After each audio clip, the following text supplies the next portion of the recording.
Il fera une consultation. Gilles Proulx. Plus ça change, plus c'est pareil. Richard Martineau. Vous devez être content de ça, vous. Tout continue, Madame la Marquise, il n'y a pas de problème. La rencontre Proulx-Martineau. On a affaire à une société qui a été élevée dans la ouate. Gilles, vous m'avez déjà dit, Richard, dis-moi-tu, mais je sais pas, j'ai de la misère à vous dire tu. Ben oui, parce que je sais que t'es un Verdinois. Ben alors, oui. je me mets au niveau de Verdun. Et évidemment, on est camarades. Il y a quelque chose qui est sympathique, qui est affectueux en moi quand je vois que toi, qui es devenu une personnalité marquante, t'as été élevé dans les mêmes rues, les mêmes ruelles que moi. Et puis, on s'en est sortis. Oui, et mais je sais pas, je vous dis, vous écrivez un livre, vous allez publier un livre bientôt avec Rémi Villemur, qui est collaborateur. Est-ce que Rémi vous tutoie ou vous voit? Il me vous voit. Il vous voit. Puis de temps en temps, je trouve ça beau. Oui. Et puis je respecte ça. S'il veut me tutoyer, qu'il soit à l'aise. Mais c'est un jeune historien qui va devenir un grand historien puisqu'il s'en va au doctorat.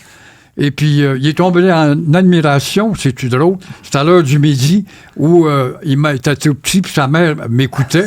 Puis là, on va écouter. J'ai rencontré Pascal, le boxeur champion du monde, Jean-Pascal. Il dit, Gilles Proulx, il dit, le midi, ma mère t'écoutait, puis je suivais. Est-ce que vous êtes content que les jeunes caquistes veulent revenir au vous? Je les félicite, mais je sais que c'est peine perdue. Mais je dis bravo quand même à ces jeunes qui ont une conscience de savoir que la langue française est une majesté. Et puis, on ne le sait plus. Et on la malmène et on va la réduire au niveau d'une langue vernaculaire, d'une langue tribale. Alors, bravo, mais je ne suis pas certain que la bienséance et justement la discipline de respect. J'étais en France il y a 1 an ou 2 et je visitais la côte de Normandie. Et des bons Français, en nous entendant parler québécois, on se souvient, les Canadiens, vous êtes venus ici. Puis il y avait un petit gars avec moi qui était du cégep.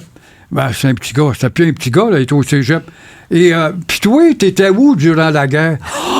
Le pauvre gars était ébranlé, mais j'ai dit, ne vous en faites pas, monsieur, c'est le résultat de notre beau système d'éducation du Québec qui veut créer la convivialité. Et sais-tu qui a répandu la convivialité? C'est la ministre de l'Éducation, Pauline Marois. Et je me rappelle, je l'avais interviewé, puis je l'avais brassé. Oui, mais vous compreniez que l'autorité, ça écrase l'élève parfois. Et par conséquent, on veut créer un climat de confiance. Ça a créé le climat qu'on connaît et aujourd'hui, on n'a plus de savoir-vivre et c'est le vocabulaire et le verbe qui nous permet d'avoir du savoir-vivre. Et souvent, c'est les profs qui demandent à être tutoyés parce qu'ils veulent être amis avec leurs étudiants. Oui, pas comme ça, parce que tu ne me contesteras pas autant. On va être de la même bande, de la même gang. Oui. Alors, tandis que si je t'exige le « vous », ben là, tu vas être plus gêné d'aller porter une plainte au directeur qui utilise le « vous » lui aussi. Alors, ça donne ce que ça donne et comment voulez-vous, à ce moment-là, intégrer les néos à notre groupe qui commence, on est rendu à 1 million de négros. Tu sais que depuis que Trudeau a pris le pouvoir, notre population a grossi d'1 million chez les néos au Québec. Alors, on est rendu 9 millions, là. Pas des maudites farces. Alors, ces gens-là s'intègrent-ils à nous autres? Ils ont de l'air à se dire entre eux autres, les Québécois, c'est une tribu, puis on va regarder l'avenir. Et puis l'avenir est du côté, justement, de la rivière des Outaouais, à l'ouest. Mais c'est en train de tuer, tranquillement, pas vite, une culture. Mais vous savez, des fois, il y a des immigrants qui regardent les Québécois, la façon dont on traite nos personnes âgées, par exemple. Ils font pas partie de la famille. On les fout dans des... Puis eux autres, ils disent... Quand on voit dans des parcs, là, on voit les immigrants dans les parcs, les vieux sont là avec les petits-enfants, tout ça. Puis là, ils nous regardent et ils disent, j'ai-tu le goût de m'assimiler à ces gens-là?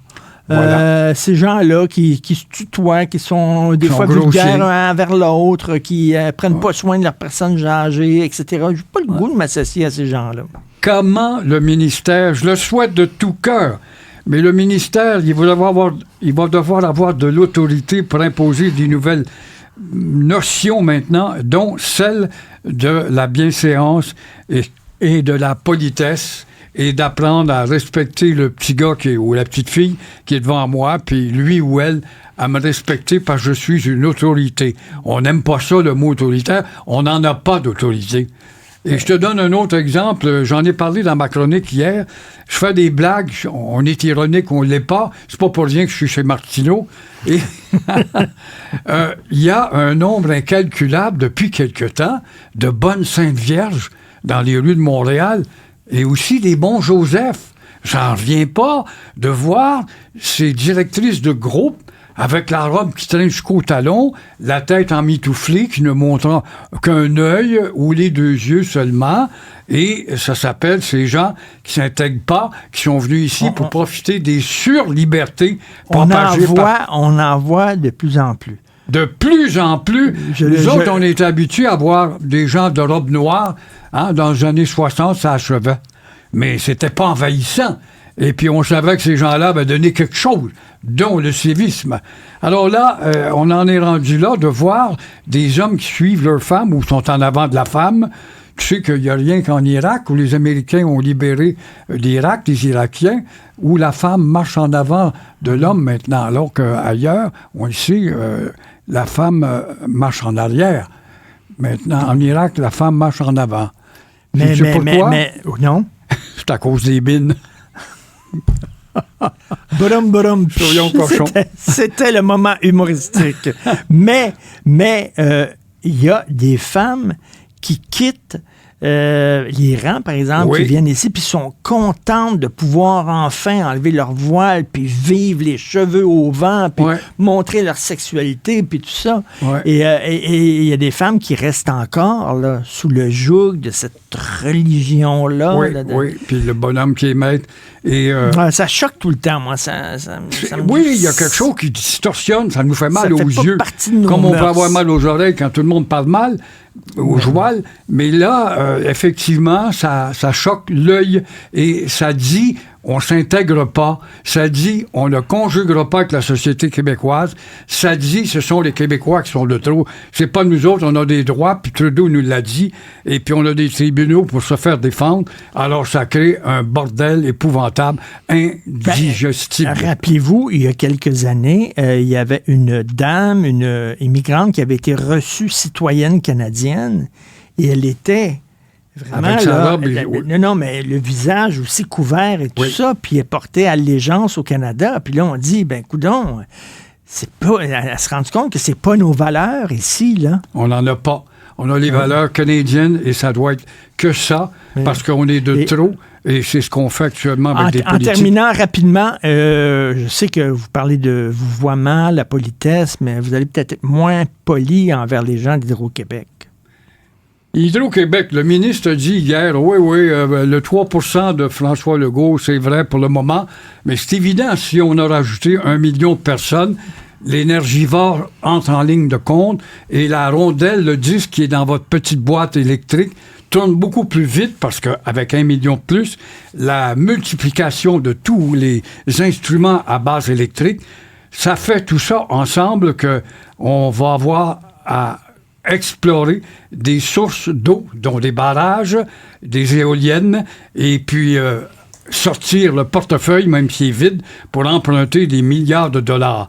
En plus de ça, ce qui est choquant chez Hydro-Québec, qui nous dit ça, là, et c'est tout à fait logique ce qu'ils disent, on va devoir augmenter les tarifs pour ça, c'est fini 3%, mais fini de dire on paye l'électricité la moins chère, mais entre-temps, on se distribue des médailles et des bonis insultant pour le gars qui a monté dans le poteau ou encore l'autre qui travaille à coller des timbres. On lui donne un boni comme dans fonction publique. C'est des aberrations inexplicables. C'est un monopole.